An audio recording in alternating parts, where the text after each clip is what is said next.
Bonjour à tous. Je suis une femme d'une cinquantaine d'années. J'ai grandi dans une famille aux prises avec des difficultés financières et je n'ai pas pu bénéficier d'une éducation adéquate.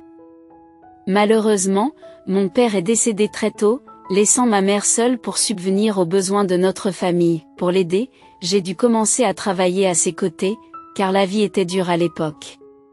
Cependant, j'ai toujours pensé qu'il était essentiel d'étudier pour obtenir un meilleur emploi et gagner un revenu décent. Je passais donc mes journées à travailler à la ferme avec ma mère et je consacrais mes nuits à étudier. Avec détermination, j'ai passé avec succès les examens GED. Mais mon ambition ne s'arrêtait pas là. J'aspirais à aller à l'université. Le seul problème était le montant écrasant des frais de scolarité et la crainte de ne pas pouvoir faire face à la charge de travail universitaire. Consciente de mes inquiétudes, ma mère m'a surprise un jour en me remettant un livret d'épargne, m'expliquant qu'il contenait l'argent que j'avais accumulé au fil du temps. Bien que le montant ne soit pas très élevé, il suffirait à couvrir une année de frais de scolarité dans un établissement d'enseignement technique. Elle m'a encouragée à tenter ma chance et à m'efforcer de poursuivre mes études, au moins dans un établissement d'enseignement technique, si ce n'est dans une université de 4 ans. En s'excusant de ne pas pouvoir contribuer davantage, l'amour de ma mère m'a submergée et j'ai serré le livret de banque très fort, versant des larmes de gratitude. À partir de ce moment, j'ai pris la ferme décision de travailler dur et de poursuivre mes études. Après un an de persévérance, je me suis inscrite avec succès dans un collège technique. Ma mère était ravie de ma réussite et je lui ai exprimé ma gratitude une fois de plus, ce qui lui a fait monter des larmes de bonheur aux yeux.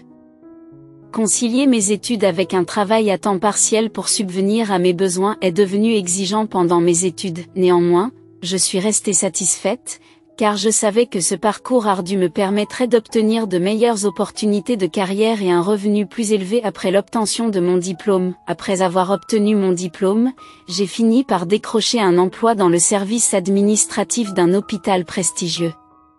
Le jour où j'ai reçu mon premier salaire, je me suis empressée d'acheter un cadeau significatif pour ma mère. En outre, j'ai acheté des steaks cubes de haute qualité pour lui faire plaisir.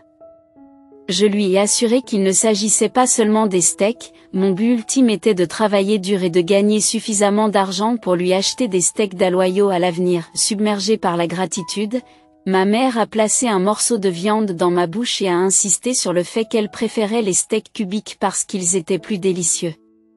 Elle m'a encouragée à économiser mon argent pour mon avenir. Son sourire traduisait son contentement, même si elle l'exprimait ainsi. Il était évident qu'elle était sincèrement heureuse que mon revenu ait augmenté de manière significative. Sur mon lieu de travail, j'arrivais toujours en avance pour montrer mon dévouement. Mon patron a remarqué mon travail acharné et s'est montré particulièrement compréhensif lorsqu'il s'agissait de s'occuper de ma mère malade. Grâce au soutien de mon patron, j'ai pu bénéficier de divers avantages dans mon travail. Contrairement à beaucoup de mes amis qui ont gardé des souvenirs négatifs de leur premier emploi, je me considère comme incroyablement chanceuse, car ma situation s'est avérée plutôt favorable. J'ai gardé de nombreux souvenirs agréables, y compris le moment où j'ai rencontré mon futur mari. Il se rendait fréquemment à l'hôpital où je travaillais, car il était responsable de la construction de l'intérieur des chambres individuelles et des chambres VIP pour les patients. Un jour, il a eu le courage de me proposer un rendez-vous, et je dois avouer que cela m'a surprise. En effet, j'avais déjà été mariée, un fait que je trouve plutôt embarrassant. Malheureusement, à cause du harcèlement incessant de ma propre famille, notre relation s'est détériorée jusqu'au divorce. Je le mentionne parce que je veux être totalement transparent avec vous. Cependant, j'apprécie l'honnêteté dont il a fait preuve en partageant son propre passé, même si le fait qu'il soit propriétaire d'une entreprise de construction intérieure m'a fait douter que nous soyons faits l'un pour l'autre. Personnellement, je ne considère pas le passé comme un facteur déterminant, mais je crains de ne pas être à la hauteur de quelqu'un comme vous. Mais rassurez-vous, Yvonne, il n'y a rien qui manque à vos capacités ou à vos qualités. Il est plus important d'exceller dans ce qui vous intéresse dans votre rôle que de vous concentrer sur les titres ou le statut. C'est mon point de vue. Je me rends compte aujourd'hui que mes inquiétudes n'étaient pas fondées, Grâce à sa ténacité à poursuivre notre relation, j'ai fini par accepter de sortir avec lui, et notre histoire d'amour nous a conduits à nous marier après avoir fixé une date de mariage. Mon mari m'a assuré qu'il n'avait pas l'intention de laisser ma famille s'immiscer dans notre vie de jeunes mariés, et qu'il n'y avait donc pas lieu de s'inquiéter, bien que je comprenne votre point de vue sur le fait de ne pas inviter votre famille au mariage, puisque nous nous marions.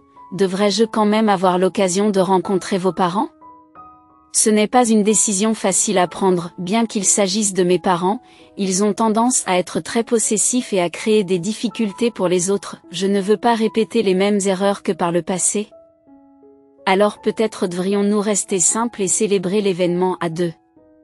J'ai accepté et j'ai fait part à ma mère des réflexions de mon mari. À ma grande surprise, elle a réagi avec compréhension, reconnaissant qu'elle ne comprenait pas tout à fait les raisons qui l'avaient poussée à ne pas inviter ses propres parents. Néanmoins, tant que sa fille est heureuse, elle est satisfaite de la présence de prières au mariage et souhaite que nous fassions ce qui nous convient. Elle a essayé de voir la situation sous un angle positif. En retour, mon mari l'a serrée dans ses bras en lui exprimant sa gratitude. Il a reconnu qu'elle n'aimait probablement pas certains aspects de sa personne, mais il a profondément apprécié sa gentille compréhension. Il a également reconnu qu'elle souhaitait probablement voir sa fille unique se marier entourée de ses proches, y compris sa belle famille. Cependant, c'est tout ce que nous pouvons faire, et elle lui a assuré que tant que nous sommes tous les deux heureux, nous devrions nous concentrer sur la construction d'une famille forte et harmonieuse, afin d'éviter que sa fille ne soit malheureuse. Parce qu'Yvonne a reçu une éducation difficile du fait de la pauvreté de ses parents, il est maintenant de votre responsabilité d'apporter confort et bonheur dans sa vie. C'est pourquoi nous avons eu un mariage simple mais incroyablement joyeux. Mon mari a acheté une belle maison à la périphérie de la ville, méticuleusement décorée comme dans un conte de fées. Je n'en revenais pas de vivre dans une maison aussi belle. Lorsque j'ai exprimé ma joie, mon mari m'a dit, « C'est ta maison. Nous y vivrons à partir d'aujourd'hui. » Il souriait de bonheur.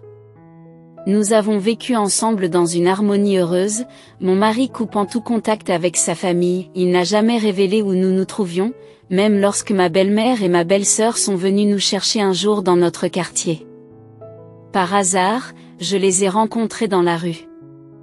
Même si elles connaissaient le quartier dans lequel nous vivions, je ne pensais pas qu'elles connaissaient l'emplacement exact de notre maison. C'est vous qui avez manipulé mon fils pour qu'il rompe les liens avec sa propre famille, ils m'ont crié dessus en pleine rue.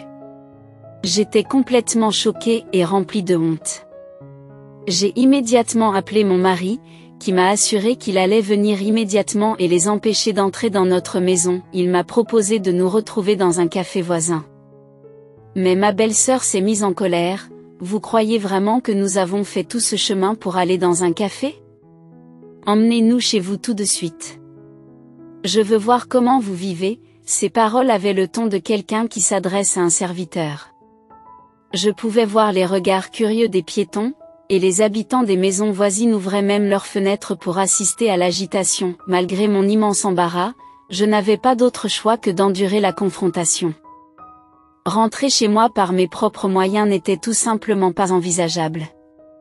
Lorsque j'ai fait part de ma situation à mon mari, il a insisté pour les escorter jusqu'à un café voisin. Cependant, dès que j'en ai parlé, ma belle-sœur et ma belle-mère m'ont saisi de force et m'ont secoué, me demandant ce que je voulais dire par envoûter un homme pour qu'il fasse ce que je veux.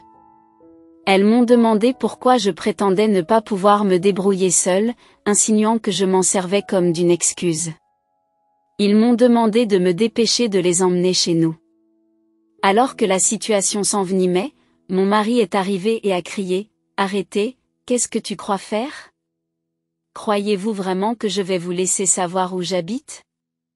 Partez maintenant, ou je vous dénonce à la police pour agression. » Ce n'est qu'à ce moment-là qu'ils ont relâché leur emprise sur mon bras et sont partis.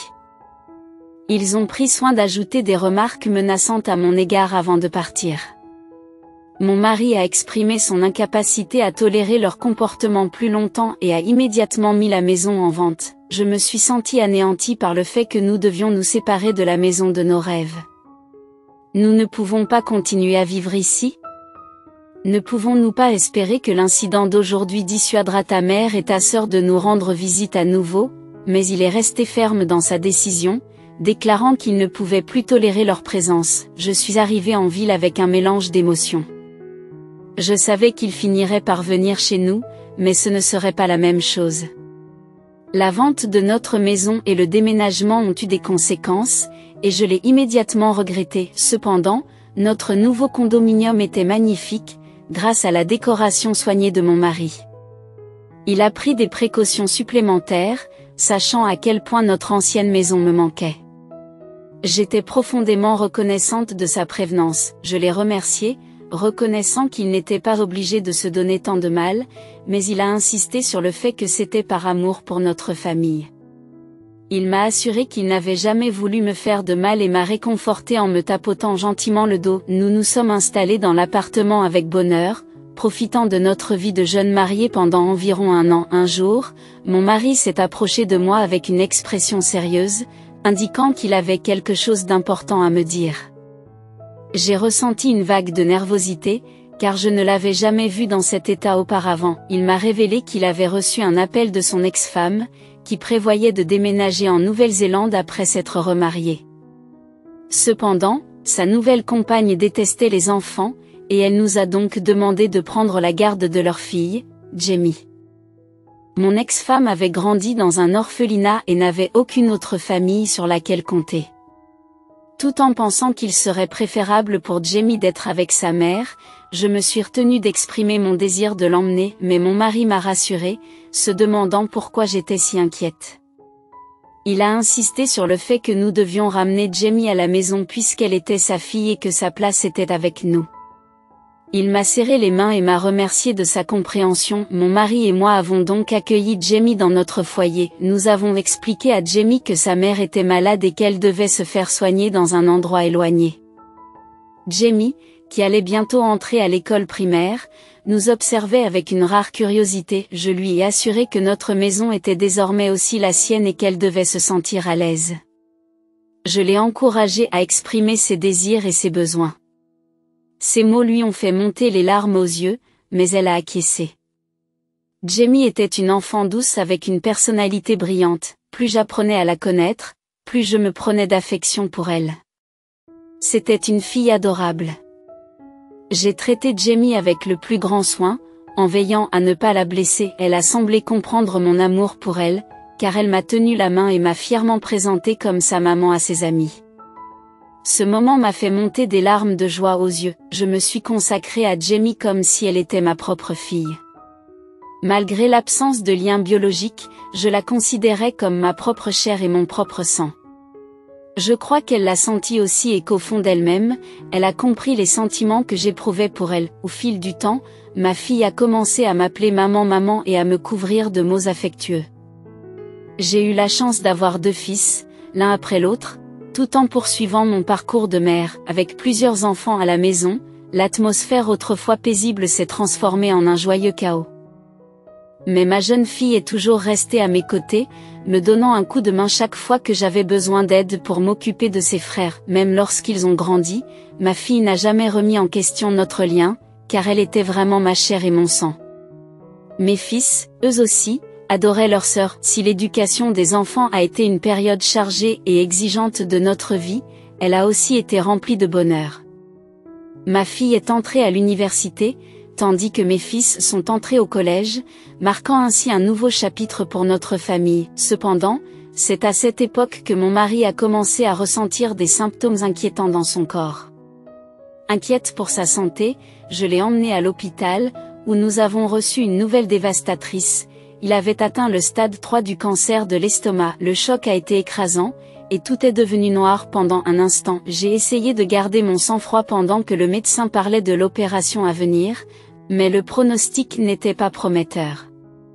En secret, je ne pouvais m'empêcher de sangloter, portant seul le poids de ce fardeau. Pendant ce temps, mon mari s'excusait à plusieurs reprises pour les difficultés que j'endurais à cause de sa maladie.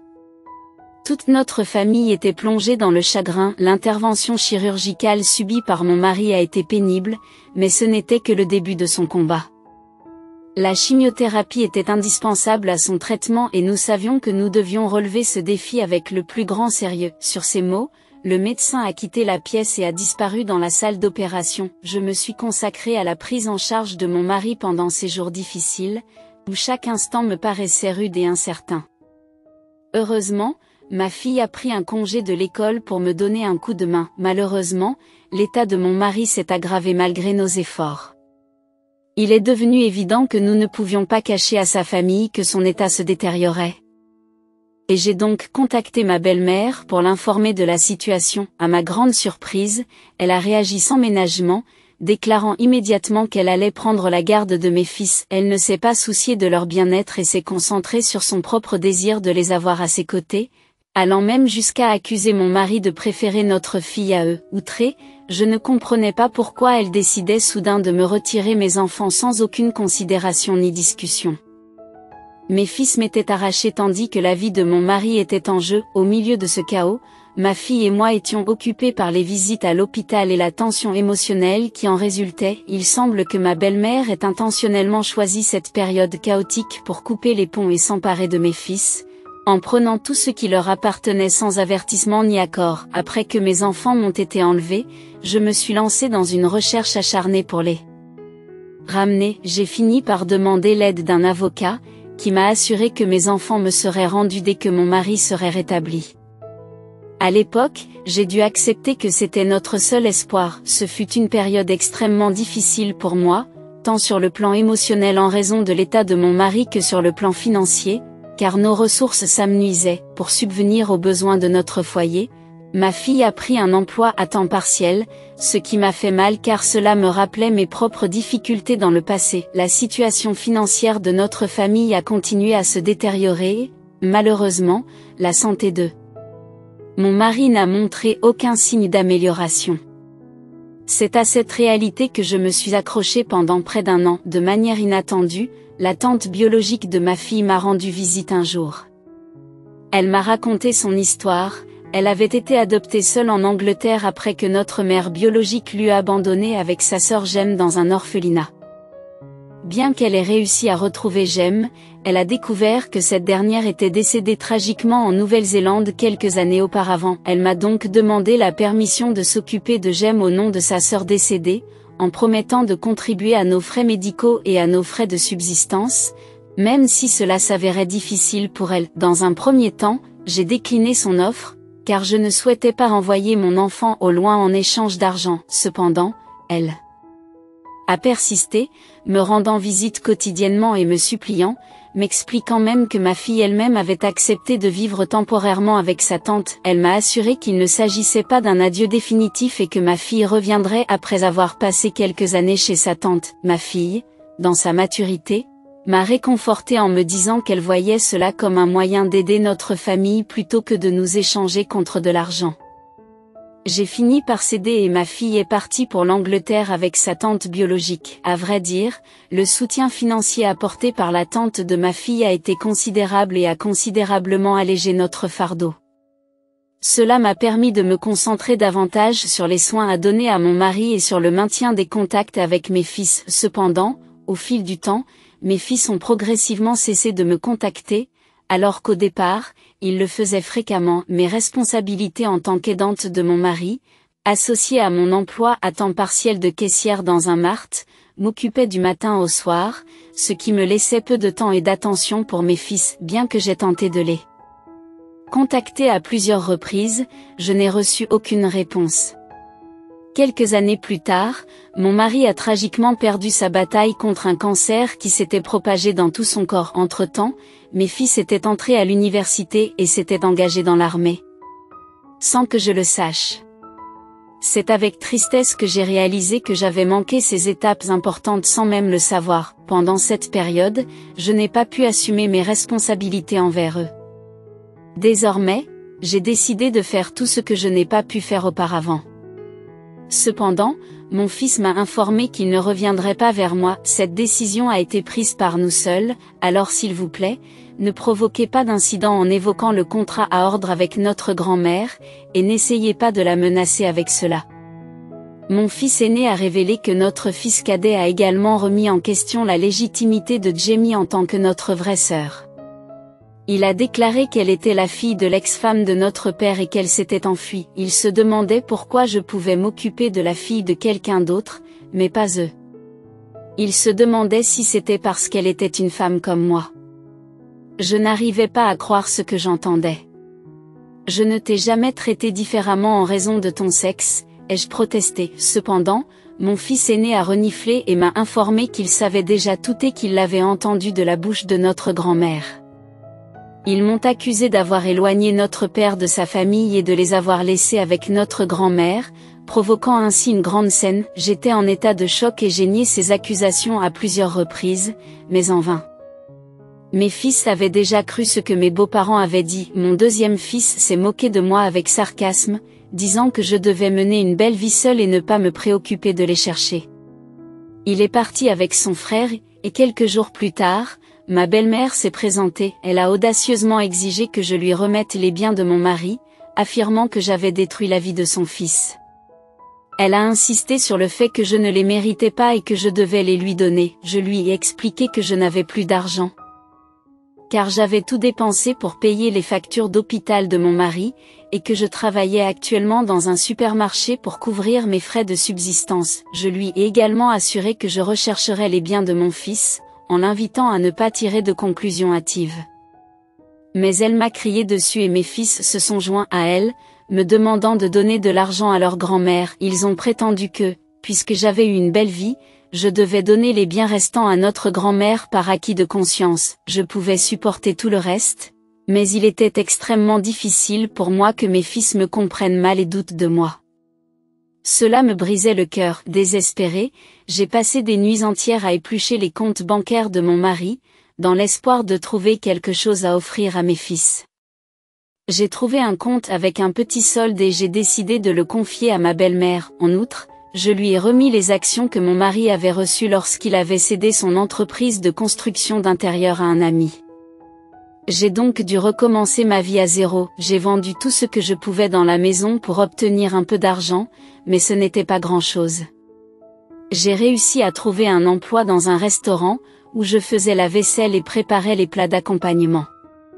Chaque jour qui passait, je luttais pour joindre les deux bouts et subvenir à mes besoins. Le travail est devenu extrêmement difficile.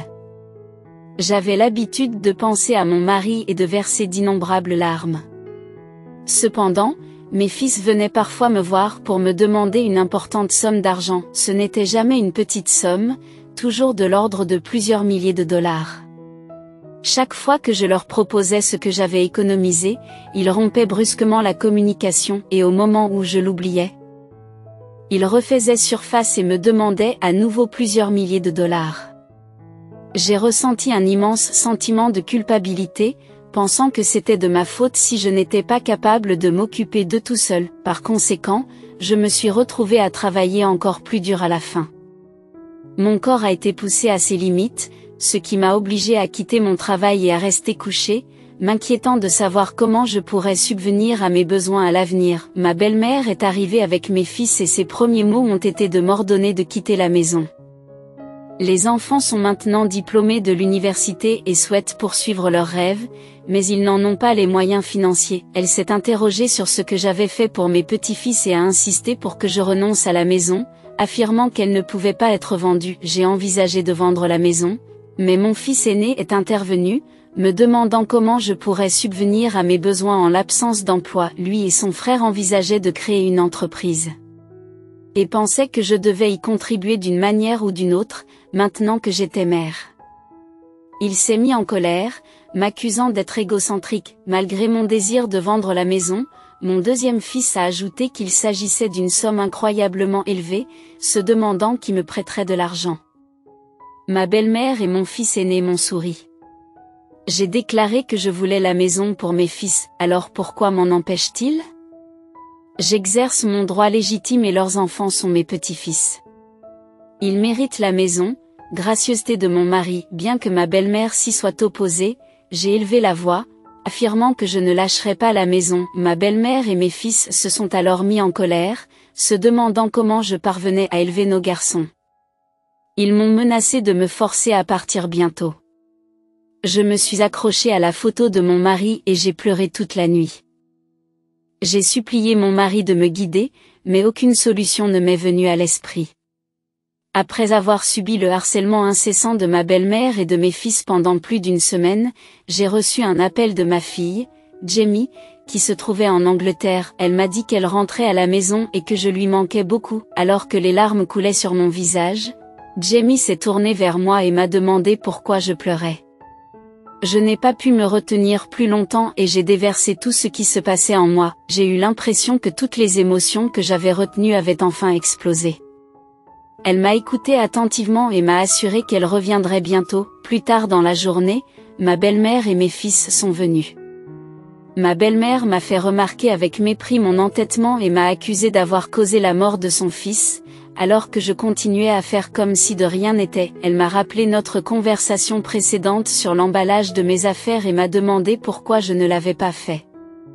Elle a ordonné à mes fils d'emballer mes affaires et de les laisser dans le salon. C'est alors que ma fille Jamie est entrée et a salué ma belle-mère.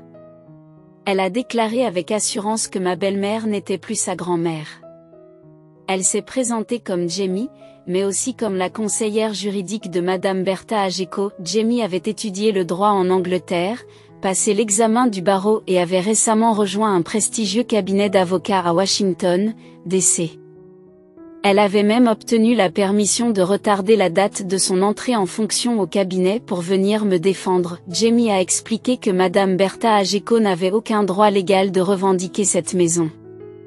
La propriété était au nom de mon défunt père, Monsieur Ricky Rarjako, et le droit de réclamation appartenait donc à son épouse. De plus, même les fils n'avaient aucun droit sur la maison car un testament, sous la forme d'un living trust, avait été rédigé. Le titre de propriété avait déjà été transféré à Madame Ricky Rarchiko, c'est-à-dire Yvonne Rarjako. Jamie a présenté son cas avec logique et force, en notant que Madame Yvonne Rarjako avait apporté un soutien financier généreux, dépassant même ce qui aurait été distribué s'il n'y avait pas eu de testament. Ma belle-mère et mes fils ont été déconcertés par l'assurance des arguments de Jamie, qui les a laissés sans voix. Ils ont fini par partir paisiblement sans causer d'autres problèmes. Submergée par les émotions, je me suis accrochée à ma fille et j'ai sangloté sans retenue, libérant enfin toute la douleur et le mal qui s'était accumulé en moi. Maman, ne t'inquiète pas. Je serai toujours là pour toi, m'a assuré Jamie. Elle s'est excusée de ne pas être en contact permanent avec moi en raison de ses études intenses. Nous avons pleuré ensemble, trouvant du réconfort dans la présence de l'autre. Ensuite, Jamie m'a fait part d'une grande nouvelle. Avant le décès de mon mari, il l'avait contacté en privé et lui avait révélé qu'il lui avait laissé des biens. Il l'avait fait parce qu'il savait que je n'étais pas une battante et qu'il prévoyait que sa mère essaierait de tout réclamer si c'était à mon nom. Il avait pris les dispositions nécessaires à l'avance, s'assurant que nous serions pris en charge. Je me suis éloignée d'eux et j'ai laissé faire, car il a laissé son testament, qui révélerait sa véritable attitude. Lorsque ma fille est devenue indépendante, il a expressément demandé à Jem de s'occuper de moi. En apprenant cela, mes fils sont venus me voir à nouveau, montrant un comportement très différent envers moi. Maman, si nous vous avons causé de la tristesse, veuillez trouver dans votre cœur la possibilité de nous pardonner et de laisser tomber les griefs du passé. Ne vivons plus comme des étrangers. Bien qu'il soit préférable de revenir à la familiarité de notre ancienne relation distante, je reconnais que je n'ai pas su prendre soin de toi. Je comprends la peine que j'ai dû te causer, mais j'ai fait de mon mieux pour t'aider financièrement, en te donnant tout l'argent que j'avais chaque fois que tu me le demandais. Pourtant, tu essaies toujours de me prendre cette maison en y amenant ta grand-mère. Je ne peux pas trouver en moi la force de te pardonner pour cela. Le souvenir de toi emballant mes affaires pour me forcer à quitter cette maison est quelque chose que je n'oublierai jamais. C'est pourquoi, plutôt que de placer ma confiance dans mes propres fils, j'ai davantage confiance en Jem. Alors, continuez à vivre comme vous l'avez fait, en prenant soin de vous. Vous pouvez vivre avec votre grand-mère bien-aimée. D'un ton froid, j'ai rompu les liens avec eux, même si c'était difficile, car je me suis rendu compte que je ne pouvais pas les élever correctement. Quand je pense à la façon dont ils m'ont maltraité alors qu'ils étaient unis à leur grand-mère, je ne veux plus jamais les revoir. En conséquence, mes fils n'ont plus pu me rendre visite et ma belle famille a cessé de m'importuner. Depuis, c'est ma fille qui s'occupe de moi. Elle s'est mariée et j'ai maintenant un gendre. Lorsque ma fille part en voyage d'affaires à l'étranger, elle m'emmène toujours avec elle dans des destinations agréables pour les vacances. J'ai pris la décision de me concentrer sur les choses heureuses et de vivre une vie heureuse. Ne mérite-je pas de vivre confortablement et paisiblement maintenant ? Merci d'avoir prêté l'oreille à mon histoire, j'espère que vous trouverez le bonheur, et n'oubliez pas qu'une bonne santé est inestimable, alors prenez soin de vous. Votre soutien et vos commentaires judicieux dans la section des commentaires sont très appréciés. Aimer et s'abonner me serait d'une aide précieuse. Je vous souhaite une excellente journée, chers lecteurs.